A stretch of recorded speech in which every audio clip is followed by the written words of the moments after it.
Settingan CVT dalam kota sudah pernah. Luar kota sudah pernah.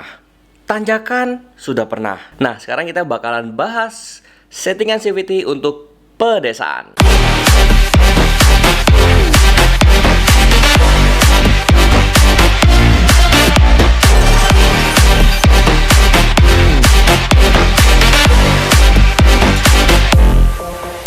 Halo guys, aku Andrea Farens dan kali ini sesuai dengan requestan kalian, aku bakal bahas soal settingan sederhana untuk CVT di daerah pedesaan. Dimana ya memang pedesaan itu sebenarnya kan banyak banget jenisnya ya. Ada pedesaan yang jalannya itu kecil tapi beraspal. Ada juga yang jalanannya itu agak-agak semi-semi rusak ya. Aku nggak bilang hancur banget nggak, cuman ada beberapa yang ya mungkin nggak terlalu beraspal. Dan yang berikutnya adalah jalanan yang bisa dibilang tanjakan, tapi ini ada sedikit perbedaannya dengan setting tanjakan yang sebelumnya pernah aku bahas. Nah, bagaimana dengan settingan CVT yang sesuai dengan keadaan kalian? Ini aku sharing berdasarkan pengalamanku sendiri dan karena zaman yang kakek nenekku tuh kan di daerah desa juga ya. Nah, itu yang menjadi acuanku untuk settingan kali ini. Dan aku juga sering kok touring ke daerah-daerah pedesaan, jadinya ya tahulah kurang lebih bagaimana kondisi di pedesaan itu. Jadi sekali lagi aku ada 3 jalur untuk daerah pedesaan yang dimana settingan CVT ini sepertinya sih bakalan cocok buat kalian. Jadi kalian nanti tinggal menyesuaikan saja. Yang pertama adalah jalur kecil beraspal. Nah, aku nggak bilang sih kalau kecil itu kecil harus seberapa ya. Yang jelas sih setauku ya kalau di pedesaan itu jalur itu kecil. Jadi paling ndak muatnya itu sekitar 2 mobil kecil aja yang bisa kalau berhalang ini. Bahkan ada juga cuman bisanya 1. Nah, ini itu menurutku jalan pedesaan itu juga nggak terlalu panjang-panjang banget, rata-rata pendek dan kecil. Nah, cocoknya adalah memang di akselerasi ya, dimana roller itu turunnya cuma 1 gram aja sudah cukup. Kemudian per CVT yang menggunakan 1000 rpm dan per sentrinya itu kalian bisa pakai standar atau 1000 rpm. Jadi untuk per sentrinya atau per kamasiannya itu sebenarnya opsional aja. Yang kedua adalah jalanan rusak ya. Di sini tuh jalanan rusak itu maksudnya adalah jalanan yang masih datar ya, nggak terlalu nanjak, itu masih datar teman ya, rusak gitu loh, maksudnya nggak beraspal, banyak batu dan atau berpasir ya, kurang lebih seperti itu ya. Karena kan memang setauku sih ya, jalanan di desa itu ada sebagian yang bagus, ada sebagian yang enggak ya.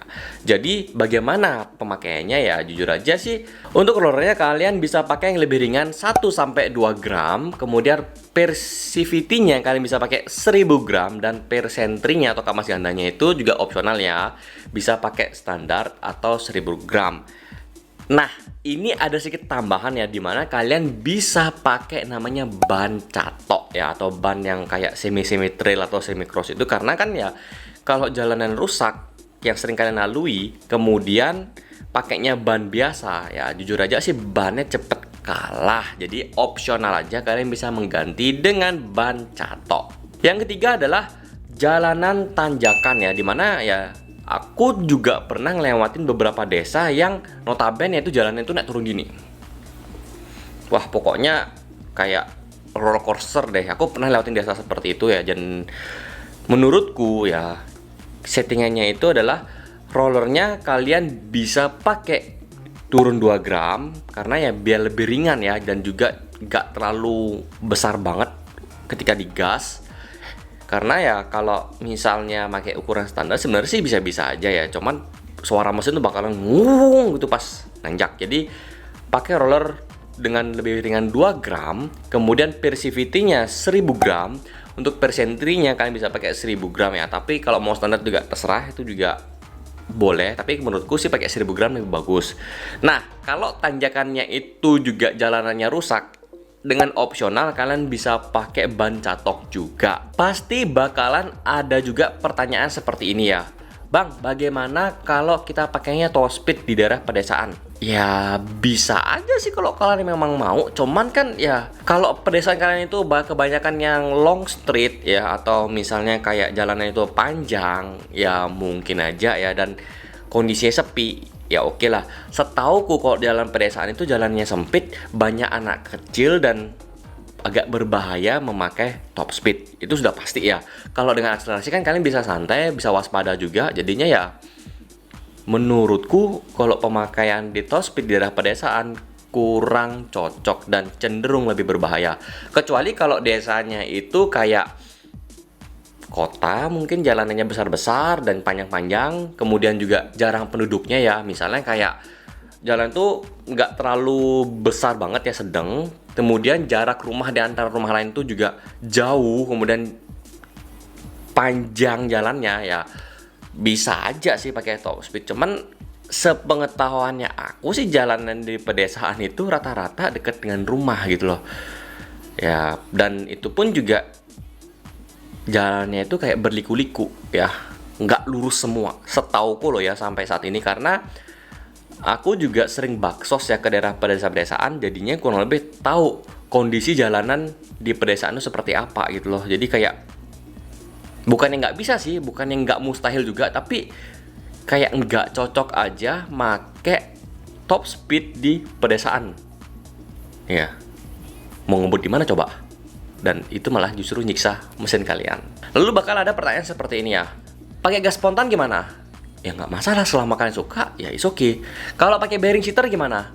Ya sama juga, kalau kalian memang suka, ya is okay. Malah kalau menurutku dengan bantuan bearing shifter sih ya lebih enak sih ya, kecuali kalau kalian di daerah tanjakan ya mungkin bakalan ngelos karena ya engine brake-nya itu bakalan berkurang ya. Untuk penjelasan tentang bearing shifter aku sudah pernah bahas di video sebelumnya, kalian bisa cek di kolom description, jadi nanti bakalan paham dengan bearing shifter.